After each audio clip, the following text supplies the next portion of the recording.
आज बात करते हैं ध्यान की, लेकिन उस ध्यान की नहीं जो बस सुकून देता है, बल्कि उस ध्यान की जो एक क्रांति लाता है।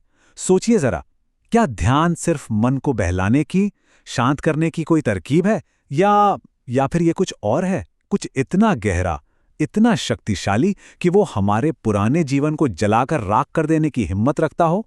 तो चलिए शुरुआत ही एक बहुत सीधी और शायद चौंकाने वाली बात से करते हैं। बेईमानी से ध्यान करने से बेहतर है ईमानदारी से टीवी देखना। ये बात हमें सोचने पर मजबूर कर देती है ना? कि ध्यान के बारे में जो हमारी सुखद धारणाएं हैं, कहीं वो गलत तो नहीं?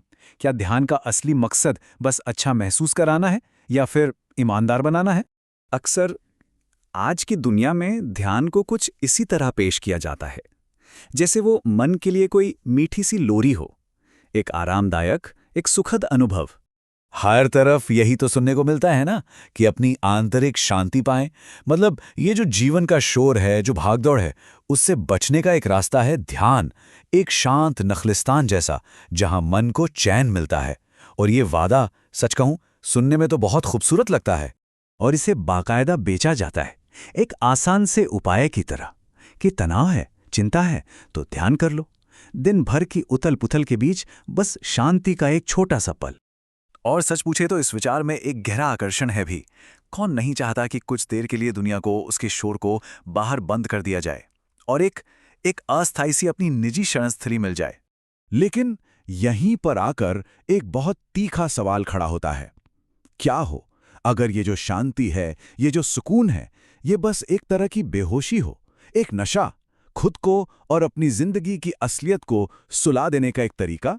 तो अब जरा ध्यान के उस विचार को परखते हैं जिसका हमारी रोजमर्रा की जिंदगी पर कोई असर ही नहीं होता। क्योंकि सीधी सी बात है, अगर कुछ बदल ही नहीं रहा, तो क्या सच में कुछ हो भी रहा है? और यहीं पर आचार्य प्रशांत का ये केंद्रीय विचार सामने आता है कि जो ध्यान जीवन को नहीं बदलता, वो सिर्फ मन के लिए एक लोरी है। कहने का मतलब ये है कि असली ध्यान का सबूत वो हमारी जिंदगी में दिखना चाहिए, हमारी दुनिया में। ये सिर्फ अंदर ही अंदर महसूस होने वाली कोई चीज होकर नहीं रह सकता।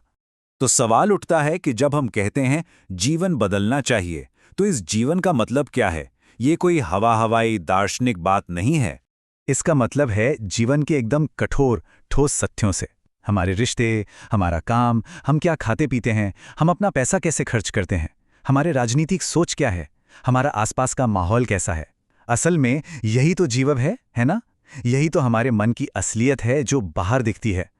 और ये सवाल ये सीधे अंदर तक चोट करता है कि अगर किसी के व्यवहार, उसके लालच, उसके विचार सब वैसे के वैसे ही हैं, अगर रिश्तों में वही क्षुद्रता है, काम में वही बेईमानी है, तो फिर रोज रोज आंखें बंद करके चटाई पर बैठकर किया क्या जा रहा है? और ऐसे ध्यान के लिए जो कोई असल बदलाव नहीं लाता, आचार्य प्रशांत की शिक्षाओं में एक बहुत बहुत शक्तिशाली और बेचैन कर देने वाला शब्द इस्तेमाल होता है, परिष्कृत पाखंड, यानी पॉलिश्ड हिपोक्रेसी। इसका मतलब सीधा सा है, आंखें बंद करके तो बैठे हैं, लेकिन जीवन की किसी भी ठोस चीज को बदलने से साफ इनकार है। ये हमारे अंदर के अभ्यास और बाहर की सच्चाई के बीच एक गहरे, बहुत गहरे अलगाव को दिखाता है। तो यहां पर दो रास्ते बिल्कुल साफ हो जाते हैं। एक रास्ता है बेहोशी का। ये मन के लिए लोरी जैसा है, आराम से सुला देता है और जीवन को जस का तस छोड़ देता है।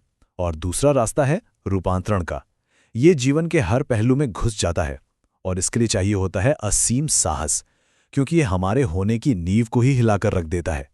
एक तरफ है देवा स्वप्न और दूसरी तरफ है जीवन का बिखर जाना।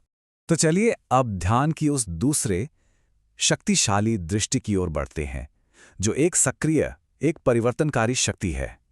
और एक बात साफ है, यह आरामदायक बिल्कुल नहीं है और न ही आरामदायक होने का कोई दावा करती है। और इस पूरी बात का जो मूल सार है, जो रूपक है, वो यही है। इसे पूरी गहराई से समझने की जरूरत है कि असली ध्यान अग्नि है, और अगर कुछ भी जलकर राख नहीं हो रहा, तो ये बस एक दिवा स्वप्न है। सीधी सी बात है, आग का काम जलाना है, शुद्ध करना है। अगर हमारे पुराने पैटर्न, हमारी पुरानी आदतें, हमारे पुराने झूठे विश्वास, अगर ये सब जलकर भस्म नहीं हो रहे, तो फिर वो ध्यान नहीं, वो महज एक कल्पना है। और इसीलिए कहा गया है कि असली ध्यान अपने जीवन को बिखरने और फिर से जुड़ने देने का असीम साहस है। ये कोई कोमल प्रक्रिया नहीं है, इसमें जबरदस्त हिम्मत चाहिए, पूरी तरह से बदल जाने की तैयारी चाहिए। ये खुद को टूटने देने की और फिर एक नए रूप में बनने देने की प्रक्रिया है, चाहे वो कितनी भी दर्दनाक क्यों ना लगे। तो आखिर में आत्म पूछताछ की इस क्रांतिकारी दृष्टि का मतलब क्या निकलता है? इसका मतलब बस इतना है कि असली ध्यान कोई आरामदायक पलायन नहीं है, बल्कि ये अपनी ही सच्चाई के साथ एक खतरनाक सामना है। और ध्यान पर ये जो इतना अलग, इतना क्रांतिकारी और चुनौतीपूर्ण दृष्टिकोण है, ये आचार्य प्रशांत की शिक्षाओं से आता है। ये वो शिक्षाएं हैं जो हमें अपनी बनी बनाई धारणाओं पर सवाल उठाने के लिए प्रेरित करती हैं। तो ये पूरी बातचीत हमें इसी एक गहरे सवाल पर लाकर छोड़ देती है। जो अभ्यास किया जा रहा है वो क्या है? बेहोशी की एक मीठी नींद या रूपांतरण की अग्नि?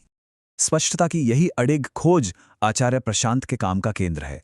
और जो लोग इस अग्नि को, इस चुनौती को अपनाने के लिए तैयार हैं, उनके लिए उनकी किताब ट्रूथ विदाउट अपॉलॉजी में इस विषय को और भी ज्यादा गहराई से समझाया गया है।